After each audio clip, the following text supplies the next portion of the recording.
আসসালামু আলাইকুম, মোহসেনা শাওন আপনাদের সবাইকে আমন্ত্রণ জানাচ্ছি এনটিভির মধ্যরাতের খবরে। ক্রাউন সিমেন্ট শিরোনাম দেখছিলেন, এবার পুরো খবর। সর্বজনীন পেনশন স্কিম প্রত্যয়ে বিশ্ববিদ্যালয় শিক্ষকদের অন্তর্ভুক্তির সরকারি সিদ্ধান্ত বাতিল সহ ৩ দফা দাবিতে অনির্দিষ্টকালের জন্য কর্মবিরতি পালন করছেন পাবলিক বিশ্ববিদ্যালয়ের শিক্ষকরা। এতে কার্যত অচল হয়ে পড়েছে দেশের ৩৫টি পাবলিক বিশ্ববিদ্যালয়ের সব ধরনের কার্যক্রম। শিক্ষক নেতারা বলছেন, সরকার আলোচনার উদ্যোগ না নিলে দীর্ঘস্থায়ী হবে আন্দোলন। নূর হোসেনের রিপোর্ট। পাবলিক বিশ্ববিদ্যালয় শিক্ষকদের সুপার গ্রেডে নিয়ে আলাদা বেতন স্কেল নির্ধারণ এবং সর্বজনীন পেনশনের প্রত্যয় স্কিম থেকে প্রত্যাহার করার দাবিতে এই কর্মবিরতি। শিক্ষক সমিতিগুলোর সংগঠন বাংলাদেশ পাবলিক বিশ্ববিদ্যালয় শিক্ষক সমিতি ফেডারেশনের ডাকে দেশের ৩৫টি বিশ্ববিদ্যালয়ে শিক্ষকদের এই কর্মবিরতিতে বন্ধ রয়েছে বিশ্ববিদ্যালয়গুলোর ক্লাস পরীক্ষা সহ সব ধরনের একাডেমিক ও প্রশাসনিক কার্যক্রম। দাবি আদায়ে সোমবার ঢাকা বিশ্ববিদ্যালয়, বাংলাদেশ প্রকৌশল বিশ্ববিদ্যালয়, জগন্নাথ, জাহাঙ্গীরনগর সহ সব বিশ্ববিদ্যালয় শিক্ষকরা ১ ঘণ্টার অবস্থান কর্মসূচি পালন করেন। এ সময় শিক্ষক নেতারা হুঁশিয়ারি দেন, দাবি আদায় না হওয়া পর্যন্ত আন্দোলন চলবে। মেধাবী প্রজ্ঞাবান গুণীরা স্বল্প বেতনের চাকরি জেনেই আসেন, সেখানে বৈশাখী ভাতা, অন্যান্য অ্যালাউন্সেস, ফেস্টিভ্যাল যে অ্যালাউন্সেস আছে সব কেটে নেবেন। এত অধিকার আপনাদের অর্থ মন্ত্রণালয় কে দেয়? এটি একটি ডিসক্রিমিনেটরি বা বৈষম্যমূলক, হঠকারিতামূলক, আসলে এটি বিশ্ববিদ্যালয়কে দমনের একটি অপচেষ্টা। আমরা দাবি আদায় না পর্যন্ত আমাদের আন্দোলন চালিয়ে যাব। এর মধ্যে যদি কোনো ধরনের কিছু কথা বলতে হয় বা কোনো সংশোধন বিশোধন করতে হয়, আমাদের ফেডারেশন আছে, আমার ফেডারেশনের মাধ্যমে আমরা বসে আলাপ আলোচনার মাধ্যমে আমরা করব। তবে সরকার থেকে আমরা কোনো আশ্বাস না পেলে, সরকার থেকে কোনো আলাপ আলোচনা না হলে আমাদের আন্দোলন, চলমান আন্দোলন যেভাবে আছে সেভাবে চলবে। অন্যদিকে শিক্ষকদের আন্দোলনের কারণে বিশ্ববিদ্যালয়গুলোতে ক্লাস পরীক্ষা, সেমিনার, লাইব্রেরি বন্ধ হওয়ায় কিছুটা অনিশ্চয়তায় পড়েছে পাবলিক বিশ্ববিদ্যালয়ের শিক্ষার্থীরা। এখন সেমিনার বন্ধ, লাইব্রেরি বন্ধ, সব ক্ষেত্রে আমাদের পড়াশোনার অনেক বেশি ক্ষতি হয়ে যাচ্ছে। 6 মাসে সেমিস্টার, 1.5 মাস যদি বন্ধ চলে যায় এভাবে, আমরা মিড কবে দিব, সেমিস্টার ফাইনাল কবে দিব? আমাদের হবেটা কি? আমাদের যারা পড়ালেখা করতেছেন, লাইব্রেরিতে নিয়মিত আসা যাওয়া করেন, তাদের পড়ালেখা অফ। পুজোর ছুটির আগে আমরা হয়তো আমাদের সেকেন্ড সেমিস্টার পরীক্ষাটা শেষ করে দ্বিতীয় বর্ষে যাব, কিন্তু আমরা আসলে ওভাবে মনে হয় না এখন আর কভার করতে পারবো। সরকারের হস্তক্ষেপে দ্রুত অচলাবস্থা কেটে যাবে বলে প্রত্যাশা শিক্ষার্থীদের। নূর হোসেন, এনটিভি নিউজ, ঢাকা। এখন জন্ম সনদ দিয়ে খোলো বিকাশ স্টুডেন্ট অ্যাকাউন্ট। নিজের বিকাশ নিজে কর। এদিকে শিক্ষকদের আন্দোলনের মধ্যেই সোমবার ১০৩তম প্রতিষ্ঠা বার্ষিক উদযাপন করেছে ঢাকা বিশ্ববিদ্যালয়। দিবসটি উপলক্ষে সকালে বিশ্ববিদ্যালয়ের উপাচার্যের বাসভবনের সামনে স্মৃতি চিরন্তন থেকে বর্ণাঢ্য শোভাযাত্রা বের করা হয়। শোভাযাত্রাটি টিএসসি পায়রা চত্বরে গিয়ে শেষ হয়। সেখানে বিশ্ববিদ্যালয় দিবসের আনুষ্ঠানিকতার উদ্বোধন করেন উপাচার্য অধ্যাপক ডক্টর এএসএম মাকসুদ কামাল। এ সময় উদ্ভাবন ও গবেষণাকে প্রাধান্য দিয়ে বিশ্ববিদ্যালয়কে বৈশ্বিক অঙ্গনে নতুন উচ্চতায় নেয়ার প্রত্যয় ব্যক্ত করেন উপাচার্য। পরে টিএসসি অডিটোরিয়ামে তরুণদের দক্ষতা উন্নয়নে উচ্চশিক্ষা শীর্ষক আলোচনা সভা অনুষ্ঠিত হয়।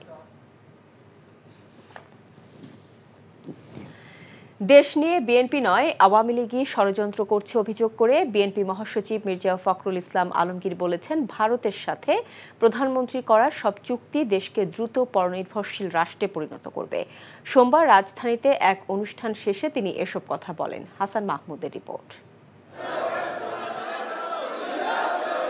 আষাঢ়ের বৃষ্টি মাথায় নিয়েই আইনজীবী ফোরামের নবগঠিত কমিটির নেতাদের সাথে শহীদ প্রেসিডেন্ট জিয়াউর রহমানের মাজারে শ্রদ্ধা জানান বিএনপি মহাসচিব মির্জা ফখরুল ইসলাম আলমগীর। দোয়া ও মোনাজাত শেষে সমসাময়িক রাজনৈতিক বিভিন্ন বিষয় নিয়ে সাংবাদিকদের প্রশ্নের মুখে পড়েন মির্জা ফখরুল। অভিযোগ করেন, ভারতের সাথে করা চুক্তি নিয়ে সরকার জনগণের কাছে মিথ্যাচার করছে। হবে না, এখানে তারা আজ পর্যন্ত বাংলাদেশের মানুষের সামনে কখনো সত্য কথা বলেন, সব সময় প্রতারণার আশ্রয় নিয়েছে। প্রতারণার আশ্রয় নিয়ে বাংলাদেশের মানুষকে তারা বোকা বানানোর চেষ্টা করছে। আজকে যে সমঝোতা চুক্তি যেটা তারা স্বাক্ষর করে এসেছে, এই সমঝোতাগুলোর অর্থই হচ্ছে যে অতি অল্প সময়ের মধ্যে বাংলাদেশকে তারা নির্ভরশীল করে ফেলবে ভারতের কাছে। যে করিডোর তারা দিচ্ছে, রেল করিডোর তো বাংলাদেশের কোনো কাজে লাগবে না। তারা বাংলাদেশের মাটিতে তারা রেল লাইন স্থাপন রেল ব্যবহার করবে, সেখানে বাংলাদেশের কোনো স্বার্থ ব্যাহত হবে না। অন্যান্য বিষয়গুলো আকাশ, স্থল, নৌপথে সবখানেই তারা আজকে তাদেরকে সেই পার্টনারশিপ দিয়ে দিয়েছে। পার্টনারশিপে আমাদের কোনো আপত্তি নেই, কানেক্টিভিটিতে কোনো আপত্তি নেই। সেখানে বাংলাদেশ কি পেল সেটাই হচ্ছে প্রধান।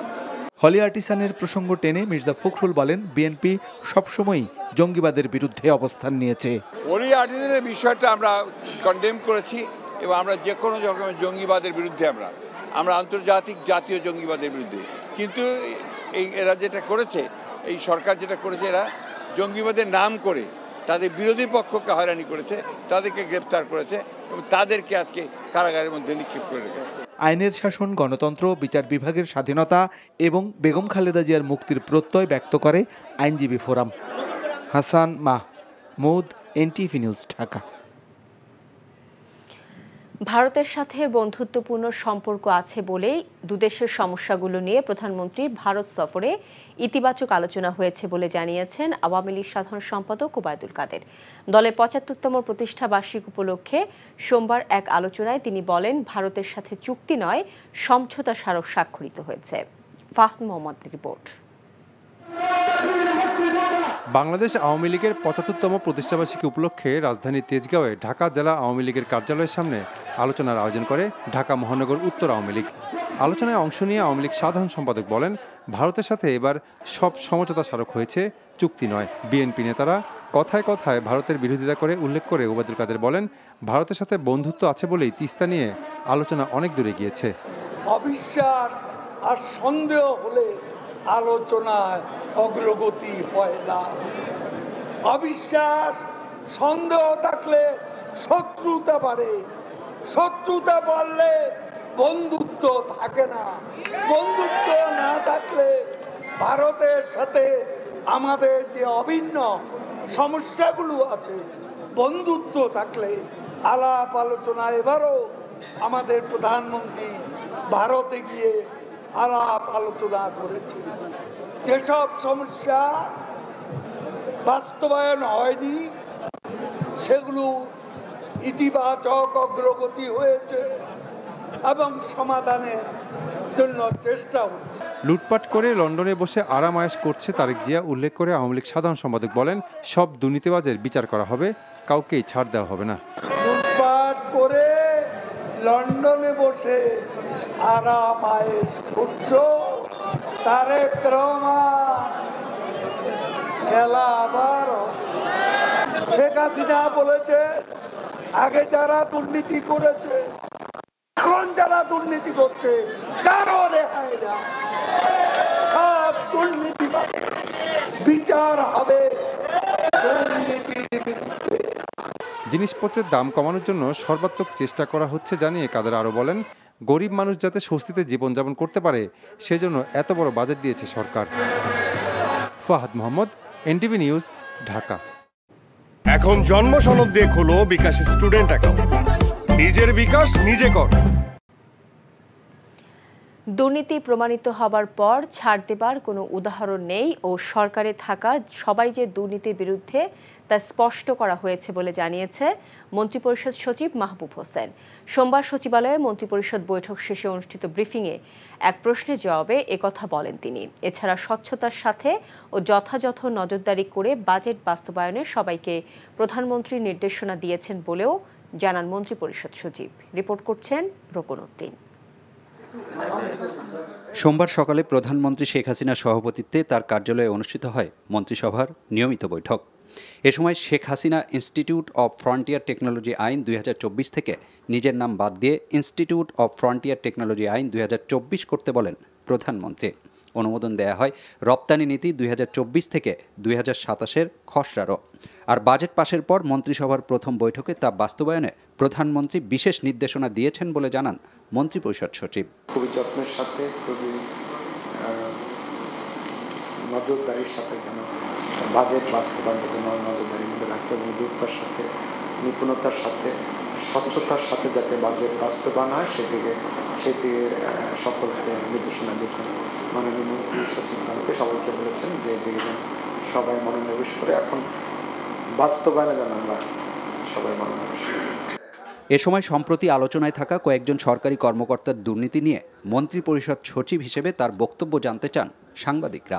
দুর্নীতি তো সবাই করে না, একটা অফিসে সবাইকে দুর্নীতিবাজ হাতে গোনা কয়েকজন করে, তাই না? এবং ওই হাতে গোনা কয়েকজন জন্য বাকি সবাই আপনার বিব্রত হয়, অবশ্য তাই তো দাঁড়িয়েছে, তাই না? এরকম হয়েছে। তো সরকারের তরফ থেকে অবস্থানটা তো পরিষ্কার হয়েছে যে দুর্নীতির কোনো বিষয়ের সাথে, দুর্নীতির সাথে যারা জড়িত তাদের ব্যাপারে তার কোনো রকম কোনো সহানুভূতির দৃষ্টিকোণ দেখানো হবে না এবং দেখানো হচ্ছে না। কোনো একটা জায়গায় দুর্নীতি প্রমাণিত হয়েছে, তারপর তাকে ছেড়ে দেওয়া হয়েছে, এরকম আমি আমার নজর যদি আনেন তাহলে আমি সেটাকে আবার দুর্নীতি ব্যবস্থা করব। এছাড়া মন্ত্রিসভা বৈঠকে সেতু বিভাগের আওতায় পদ্মা সেতু রক্ষণাবেক্ষণে শতভাগ সরকারি মালিকানাধীন একটি প্রতিষ্ঠান গঠনের প্রস্তাবও অনুমোদন দেয়া হয়। Rokonuddin, NTV news, Dhaka. ছাগলকাণ্ডে আলোচিত সাদিক এগ্রোর স্বত্বাধিকারী মোহাম্মদ ইমরান হোসেনের বিরুদ্ধে অনুসন্ধান শুরু করেছে দুর্নীতি দমন কমিশন দুদক। দুদকের একটি দল অভিযান চালায় সাভারের কেন্দ্রীয় গো প্রজনন ও দুগ্ধ খামার এবং সাদিক এগ্রো খামারে। এদিকে দুর্নীতি প্রতিরোধের সরকারি কর্মকর্তা কর্মচারীদের সম্পদের হিসেব দাখিল এবং ওয়েবসাইটে প্রকাশের নির্দেশনা চেয়ে হাইকোর্টে রিট করেছেন এক আইনজীবী। হাসান জাবেদের রিপোর্ট। এক ছাগল সবকিছু তছনছ করে দিয়েছে ভ্যাট কর্মকর্তা মতিউর রহমানের। ইতোমধ্যে তার অবৈধ সম্পদ অর্জনের অভিযোগ অনুসন্ধান করছে দুদক। এবার সেই আলোচিত ছাগলের মালিক সাদিক এগ্রোর স্বত্বাধিকারী মোহাম্মদ ইমরান হোসেনের বিরুদ্ধেও অনুসন্ধানে নেমেছে দুর্নীতি দমন কমিশন। আমদানি নিষিদ্ধ আমেরিকান ব্রাহ্মা গরু হজরত শাহজালাল বিমানবন্দরে জব্দ করে শুল্ক গোয়েন্দা। সেই গরু সাভারে কেন্দ্রীয় গো প্রজনন কেন্দ্রে রাখা হয়। সরকারি প্রতিষ্ঠান থেকে নিলামের নামে কিভাবে আবার গরুগুলো সাদিক এগ্রোতে, সেই তথ্য অনুসন্ধানে এবার সাভারে দুর্নীতি দমন কমিশন। নিলাম সংক্রান্ত নথিপত্র জব্দ করে দুদকের কর্মকর্তারা। পরে সাভারের ফাকুরতায় সাদিক এগ্রোর খামারে অভিযান চালায় দুদকের ওই টিমটি। এখানে আমরা পরিচালনাকালে 60টা এই ব্রহ্মা প্রজাতির গরুর বাছুর পাওয়া গেছে। গরু জবাই এই খাতাগুলো আমরা সিজ করছি। ওখানে স্পষ্ট লেখা আছে ব্রহ্মা জাতের 5টার মতো হলো গাভীর তথ্য ওনারা লিখে রাখছে এই লাস্ট কয়েকদিন আগে, ঠিক আছে? ওনাদের খাতা অনুযায়ী এই তথ্যটা আমরা পাইছি অলরেডি, এবং এগুলো আমরা সিজ করছি, নিয়ে আমরা আমাদের অফিসে জমা দিয়ে পরবর্তী আমরা কার্যক্রম পরিচালনা করব। ছাগলকাণ্ড ছাড়াও দুর্নীতির মহোৎসবে মেতেছিলেন এমন কয়েকজন সাবেক সরকারি কর্মকর্তার বিরুদ্ধেও অনুসন্ধানে নেমেছে দুদক। তাদের মধ্যে আছেন সাবেক আইজিপি বেনজির আহমেদ, জাতীয় রাজস্ব বোর্ড সদস্য ওয়াহিদা রহমান ও প্রথম সচিব কাজী আবু মাহমুদ ফয়সাল। ডিএমপির সাবেক কমিশনার আসাদুজ্জামান মিয়ার বিরুদ্ধেও অবৈধ সম্পদ অর্জনের অভিযোগ উঠেছে। এমন প্রেক্ষাপটে সরকারি কর্মকর্তা কর্মচারীদের দুর্নীতির লাগাম টেনে ধরতে হাইকোর্টে রিট দায়ের করেছেন এক আইনজীবী। গভর্নমেন্টের একজন হাই অফিসিয়াল বা মিডিল লেভেলের অফিসার বা এন্ট্রি লেভেলের অফিসার, তিনি কিভাবে এত বিপুল পরিমাণে সম্পত্তি অর্জন করেন, সেই জিনিসটি আমরা জানতে চেয়েছি। কোনো government officer without the prior permission of the গভর্নমেন্টের পূর্ব অনুমতি ছাড়া কোনো অবস্থাতেই একটি বিল্ডিং পর্যন্ত নির্মাণ করতে পারেন না। তাহলে আমাদের মিনিস্ট্রিগুলো, আমাদের রাজুক কী করছে? বিচারপতি মোহাম্মদ নজরুল ইসলাম তালুকদার ও বিচারপতি কাজী ইবাদত হোসেনের হাইকোর্ট বেঞ্চে মঙ্গলবার আবেদনটির উপর শুনানি হতে পারে বলে জানান রিটকারী এই আইনজীবী। এবং এক্সিস্টিং যে লগুলো রয়েছে। Hasan Jabed, NTV news, Dhaka. মৌসুমি বায়ুর প্রভাবে প্রবল বৃষ্টিতে মানুষের অন্তহীন দুর্ভোগ ছিল ঢাকার বিভিন্ন প্রান্তে। এ কারণে অফিস হাসপাতালগামী মানুষ থেকে শুরু করে নিম্ন আয়ের মানুষের বিড়ম্বনার মুখে পড়তে হয়। আবহাওয়া অফিস জানিয়েছে, বঙ্গোপসাগরে মৌসুমি বায়ু সক্রিয় থাকায় এবং জলীয় বাষ্পের আধিক্যের কারণে আগামী 3 দিন প্রবল বর্ষণে তলিয়ে যেতে পারে সিলেট সহ আশেপাশের এলাকা।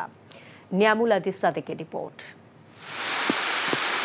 প্রবল বৃষ্টিতে যানবাহনের সংকট, হাসপাতালে পৌঁছানোর আগেই কাক ভেজা হয়ে পথে অপেক্ষা এই দম্পতির। ঢাকায় 43 মিলিমিটার বৃষ্টিতে এমন অচল অবস্থার সৃষ্টি হয়েছে। বাচ্চা অসুস্থ, ওকে নিয়ে হসপিটাল গেলাম, ওখান থেকে আবার বাসায় ফিরতেছি, এই যে বৃষ্টির জন্য যেতে পারতেছি না, সমস্যা। আর ফিজিতে গেছিলাম আপনার ডাক্তারে ডিটিপি পরীক্ষা করানোর জন্য, ওইখানে যাওয়ার সময় তো বৃষ্টি ছিল না, এখন আসার সময় বৃষ্টির কারণে আমরা এখন বাসা যেতে কষ্ট হচ্ছে আর কি। নিম্নবিত্তের মানুষ উপার্জনের অবলম্বন নিয়ে ফুটপাতে নামলেও বিক্রিতে ভাটা। কর্মমুখর দিন হওয়ায় শিক্ষা প্রতিষ্ঠান, অফিস অথবা নির্ধারিত গন্তব্যে ছুটে চলাদের ভোগান্তির ভিন্ন ভিন্ন গল্প ছিল। বৃষ্টির কারণে অনেক দোকানদার বন্ধ আছে, আমরা দু একজন দোকান খুলছি, তাও মানুষ যাতায়াত করে না বৃষ্টির কারণে। কি করুন, বেচা কিনাও কম। বৃষ্টি না হলে তো চলার সমস্যা। এখন বৃষ্টি, মোটরসাইকেল তার বৃষ্টি মানে চালানো সম্ভব না। কাগজপত্র থাকে, অনেক জিনিসপত্র থাকে, এগুলো ভিজে যায়। আদার্স মানে গাড়ি ঘোড়া চলে কম বৃষ্টিতে। প্রয়োজনে রিক্সার ক্ষেত্রে, সেই ক্ষেত্রে তো যাওয়া যায় না রিক্সাতে। আবহাওয়া অফিস জানাচ্ছে, লঘুচাপ না থাকলেও মুষলধারে বৃষ্টি হচ্ছে মৌসুমী বায়ুর প্রভাবে। সিলেট, চট্টগ্রাম সহ পাহাড়ি এলাকাগুলোতে প্লাবনের আশঙ্কার কথা জানান তিনি। আষাঢ় মাসে বাংলাদেশে কিন্তু প্রচুর বৃষ্টিপাত হয়ে থাকে। এই সময় যখন মৌসুমী বায়ু সক্রিয় থাকে তখন কিন্তু বৃষ্টিপাতের প্রবণতা বৃদ্ধি পায় যায়। বাতাসে যে জল কণাগুলো থাকে, সেই জল কণাগুলো সূর্যের কিরণে উত্তপ্ত থাকে, বিদায় কিন্তু আসলে বৃষ্টি থাকা সত্ত্বেও কিন্তু যখন বৃষ্টি না থাকে তখনই কিন্তু মানুষের ভিতরে যে অস্বস্তির যে ভাব, সেই ভাবটা থেকে যায়। তাপমাত্রা কিন্তু খুব একটা বেশি না এখন। চিরচেনা রাজধানীতে গণপরিবহনের সংখ্যা ছিল কম, গুরুত্বপূর্ণ এলাকাগুলোতে জলাবদ্ধতা ছিল। দিনভর বৃষ্টিতে নাগরিক জীবনের ভোগান্তির মাত্রা বেড়ে গিয়েছিল কয়েক গুণ। Niamul Aziz Sadek, NTV news, Dhaka. Ultimatum শেষ হওয়ার প্রথম ও দ্বিতীয় শ্রেণীর সরকারি চাকরিতে কোটা পুনর্বহাল করে হাইকোর্টের দেয়া আদেশের প্রতিবাদে আবারও বিক্ষোভ মিছিল করেছে ঢাকা বিশ্ববিদ্যালয় সহ দেশের বিভিন্ন বিশ্ববিদ্যালয়ের শিক্ষার্থীরা। সোমবার সকালে ঢাকা বিশ্ববিদ্যালয় গ্রন্থাগারের সামনে থেকে বিক্ষোভ মিছিল বের করে শিক্ষার্থীরা। মিছিলটি ক্যাম্পাস প্রদক্ষিণ করে টিএসসির রাজু ভাস্কর্যের সংক্ষিপ্ত সমাবেশের মধ্য দিয়ে শেষ হয়। এ সময় কোটা বাতিল করে 2018 সালে জারি করা প্রজ্ঞাপন পুনর্বহাল, সব গ্রেডের সরকারি চাকরিতে অনগ্রসর জনগোষ্ঠী ছাড়া অন্য সব কোটা বাতিল সহ 4 দফা দাবি জানায় শিক্ষার্থীরা। দাবি আদায়ে আগামীকাল 2টায় রাজু ভাস্কর্যে অবস্থান কর্মসূচি পালনের ঘোষণাও দেন শিক্ষার্থীরা। নানা আয়োজনে ঝালকাঠির ঐতিহ্যবাহী নলছিটি সরকারি মার্চেন্টস মাধ্যমিক বিদ্যালয়ের 1997 এসএসসি ব্যাচের পুনর্মিলনী অনুষ্ঠিত হয়েছে। এ উপলক্ষে প্রাক্তন শিক্ষক শিক্ষার্থীদের পদচারণায় মুখর হয়ে ওঠে বিদ্যালয় মাঠ। স্মৃতির আঙিনায় শিক্ষার্থীরা মেতে ওঠেন আনন্দে, খোশগল্পে। তাদের অনেকেই গুরুত্বপূর্ণ পেশায় নিয়োজিত। সবাইকে একসঙ্গে পেয়ে দূর হয় কর্মজীবনের সব ক্লান্তি, তারা যেন ফিরে যান হারানো কৈশোরে। প্রাণের বিদ্যালয়ে বন্ধুত্বের বন্ধনে সবাই এক মিশেলে মিলিত হন। পরে 1997 এসএসসি ব্যাচের মেধাবী শিক্ষার্থী শফিকুল করিম সৈকতের সঞ্চালনায় স্মৃতিচারণমূলক বক্তব্য রাখেন বিদ্যালয়ের ভারপ্রাপ্ত প্রধান শিক্ষক খায়রুল বাশার রানা, সাবেক শিক্ষক ফিরোজ আলম, মিজানুর রহমান, আব্দুল খালেক সহ অন্যরা। স্মৃতি রোমন্থন দিনভর নানা আয়োজন শেষে বিদ্যালয় চত্বর ত্যাগ করেন শিক্ষক শিক্ষার্থীরা। এই ছিল মধ্যরাতের খবরে। এই খবরের ভিডিও সহ আপডেট জানতে ভিজিট করুন এনটিভি অনলাইন www.ntvbd.com। এছাড়াও এনটিভি জনপ্রিয় সব অনুষ্ঠান ও খবরের আপডেট জানতে ভিজিট করুন আমাদের ইউটিউব ও ভেরিফাইড ফেসবুক পেজ। সকাল 7:30টায় সকালের খবর দেখার আমন্ত্রণ রইল। এতক্ষণ সাথে থাকার জন্য সবাইকে ধন্যবাদ।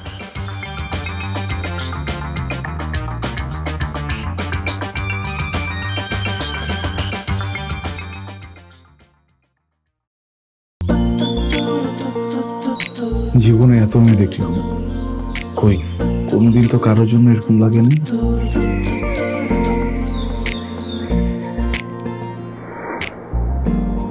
কে এটা? এত মায়া। কেমন আছেন আঙ্কেল? কোন দিক দিয়ে দেখে আমার আঙ্কেল মনে হয়? আরে আপনি আমার মামার ফ্রেন্ড না? কোন মামার ফ্রেন্ড? শামীম মামা। শামীম মামা। আস্তাগফিরুল্লাহ। কি করছিস তুই? এটা আমার ভাগ্নি মায়া। আমি নাই মামা। Thank you uncle. এই আগে জানলে আমি জীবন ও স্বামীর সাথে মিশতাম না। জীবনের প্রথম একটা আমি ভালো লাগলো, সেটা নাকি বন্ধুর ভাগ্নি।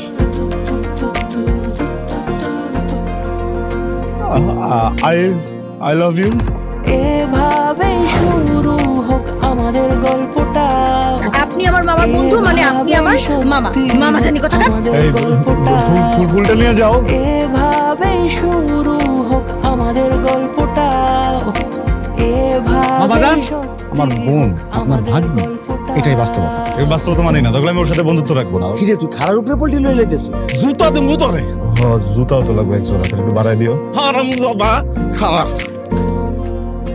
তুমি মন সারাটা সময় কাছাকাছি এলে ভালো লাগে, তাই শুধু কাছে টেনে যা। Thank you uncle.